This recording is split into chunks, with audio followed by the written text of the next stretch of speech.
This morning I would like to speak about Jesus' touch in a hopeless situation, and it is somewhat of a somber thought, but also a blessed thought, I think. And welcome this morning to this morning's simple devotional thought from the Word of God. And this is from Luke 7, and Jesus comes to a city and he sees a dead man, a young man died, and was being carried out from the city into the cemetery, and his mother is there weeping, of course, the only son she lost. And in verse 13, when the Lord saw her, he had compassion on her and said unto her, Weep not. And he came and touched the bier, and they that bare him stood still.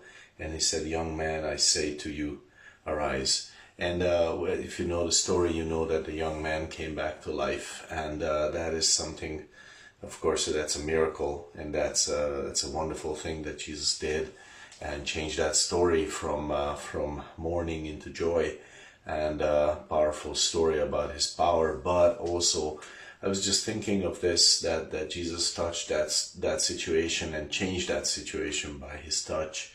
He came to the buyer and buyer, I think, and he touched it, and it stopped, and they stopped when he touched it. And I'm thinking of our world, that people constantly carry things to the cemetery, carry friendships to the cemetery, carry relationships to the cemetery, carry marriages to the cemetery. And this is something that is so different with us believers, because so often it happens that as we would be like carrying the opportunity that we feel has died, and there we are weeping because it's a lost opportunity and we had high hopes for it.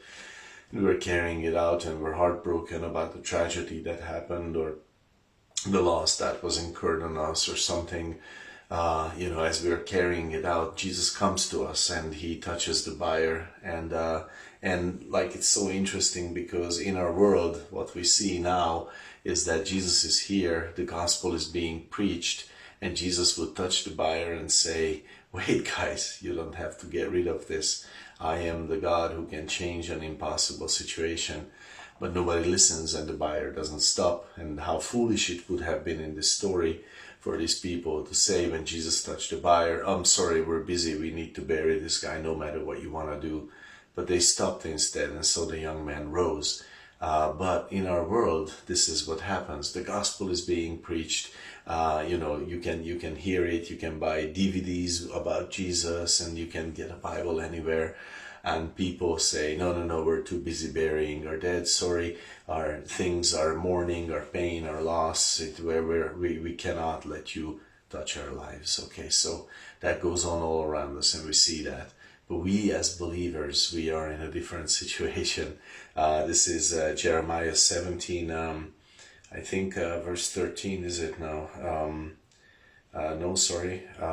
It's Jeremiah 17, 8, yes, that's right. For he shall be, this is the man who trusts in the Lord, as a tree planted by the waters, that spreads out her roots by the river, and shall not see when heat comes, but her leaf shall be green, and shall not be careful in the year of drought, neither shall cease from yielding fruit.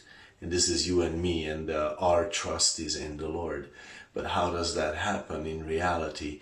Well, when we would be losing that opportunity, and when the situation is hopeless, and Jesus comes and he touches, and do we stop and say, okay, Lord, you do your thing.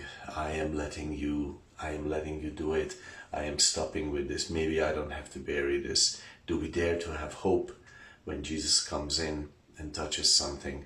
Because we know he wants to. He wants to touch that marriage. He wants to restore that crazy situation. Maybe he wants to save that opportunity, or he just wants to give us hope for something greater.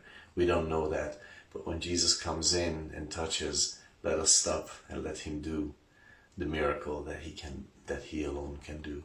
God bless you with these thoughts, and hope to see you soon again.